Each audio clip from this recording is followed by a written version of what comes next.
Mga tips sa pag-iimbak ng pagkain na hindi sasabihin sa iyo ng mga tindero ng gulay.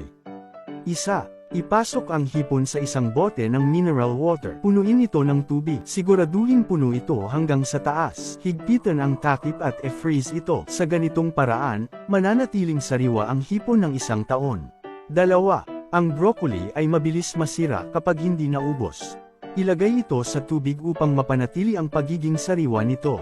3. Ang natirang sibuyas ay madaling mag-amag. Ilagay ang bawat sibuyas sa isang medyas. Tatagal ito ng matagal. 4. Ipatong ang mga ugat ng sibuyas na mura sa papel, spray ng tubig. Irolyo ito, hindi ito masisira sa loob ng kalahating buwan. 5. Ang mga patatas na binili ng maramihan ay madaling masira. Ang patatas at mansanas ay magkaibigan. Ang pag-iimbak ng magkasama ay pumipigil sa pagtubo. 6. Lagyan ng tape ang ibabaw ng mga kamatis. Mananatili itong sariwa sa loob ng 2 linggo. 7. Kung hindi maubos ang malaking pakwan, ang direktang paglalagay nito sa ref ay nagpaparami ng bakterya. Maglagay ng 2 piraso ng bawang sa bawat gilid ng pakwan.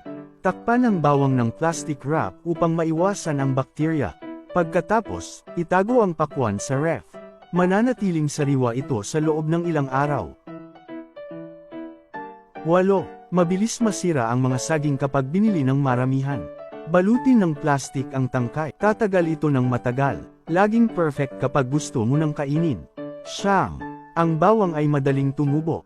Magdagdag ng asin at dahon ng tsaa upang pigilan ito sa pagtubo. Isil ito sa isang plastic bag. Mananatili itong sariwa sa loob ng 6 na buwan. 10. Ang bigas ay nagkakaroon ng mga insekto sa tag-init. Buksan ang isang unused na mask. Maglagay ng star anise at luya, isil ito, at ilagay sa bigas. Walang insektong lilitao sa loob ng 1 hanggang 2 taon. Natuto ka ba ng mga tip na ito? Kung hindi mo pa ito natutunan, i-save ang video at panoorin ito ng mabuti.